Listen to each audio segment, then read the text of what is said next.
E a ideia é essa, a gente vai desdobrar, Écio, a temática em torno de 3 grandes pilares aí que a gente propôs, que é a importância de acompanhar cenários socioeconômicos, né? A microeconomia versus a macroeconomia, e como se antecipar os impactos desses ciclos econômicos, né? E para isso preparamos aí alguns questionamentos para trocar essa ideia contigo nesse nosso encontro final aqui. E desde já eu passo a palavra então para o Robin Pagano aí para conduzir a primeira questão aí contigo. Robin. Legal. Bom, vamos lá, Écio. Vai falando então do primeiro tópico, né? A importância de acompanhar cenários socioeconômicos. Na tua visão, na tua percepção, você já até antecipou isso, para a gente iniciar a nossa conversa, você pode nos dizer por que seria importante para uma pequena e média empresa acompanhar de perto o cenário socioeconômico? E o que seria isso na prática, né? Ou seja, o que podemos entender por cenário socioeconômico e seu acompanhamento? Não, é fundamental. Você não pode, principalmente aqui no Brasil, estar alienado do que está acontecendo na nossa sociedade, na nossa economia, né? Existem muitas nuances político-econômicas, né, que terminam trazendo consequências importantes para o dia a dia da empresa. Então, dependendo da política que é adotada, você pode ter mais inflação, menos inflação, pode ter mais desemprego, menos desemprego, pode ter mais impostos, menos impostos. Então, assim, você ficar alienado a tudo isso que está acontecendo, você pode sofrer um revés muito grande em alguma mudança na condução da política econômica, né? Existem vários exemplos que a gente pode mencionar.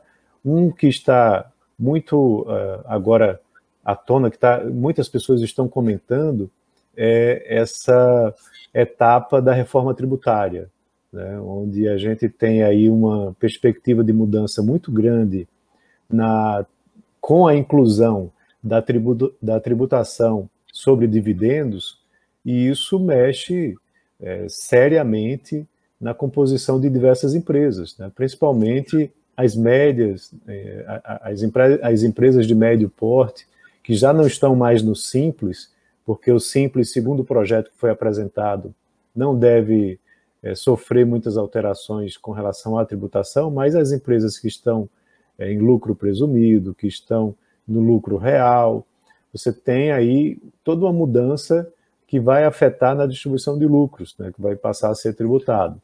Então, como que isso vai funcionar?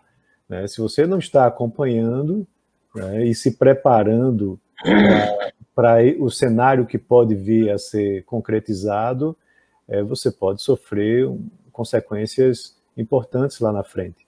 Então, esse é só um exemplo, né?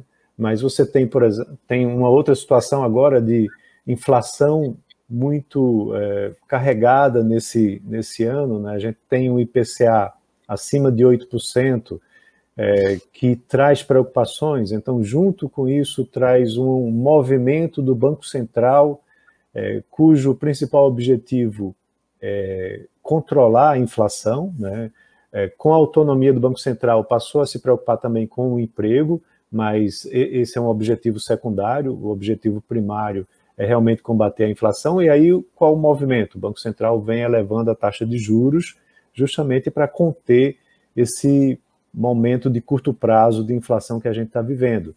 Isso traz impactos novamente, né, sobre consumo, sobre financiamentos, né, sobre o câmbio, e todas essas variáveis terminam trazendo também impactos no dia a dia da empresa. Se é uma empresa que importa produtos para fabricar, importa insumos para fabricar algum produto, como que o câmbio vai se comportar? Se é uma empresa que precisa de capital de giro e o giro vai ficar mais caro, como que ela vai, né, se comportar com relação a isso? Então, a gente precisa estar sempre acompanhando, né, o dia a dia da economia, com todas essas nuances, e entender que um movimento traz sempre uma consequência, né, e um impacto em determinada variável que vai trazer consequências para o seu negócio. Então, assim, respondendo de forma, até com exemplos, né, mas de forma bem geral, é isso que a gente precisa estar sempre acompanhando.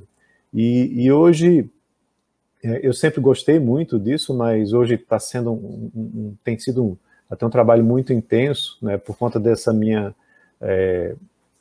desse meu papel junto às mídias, né, com rádio, jornal. Eu termino hoje em dia sendo muito demandado por grupos empresariais, por sindicatos, por associações, com relação aos cenários, né, como eles se montam e o que a gente pode esperar para esse ano, para o próximo ano. E isso é muito importante, até porque na conversa com esses representantes você termina tendo insights deles, né, que ajudam a gente até a repensar ideias que a gente tem.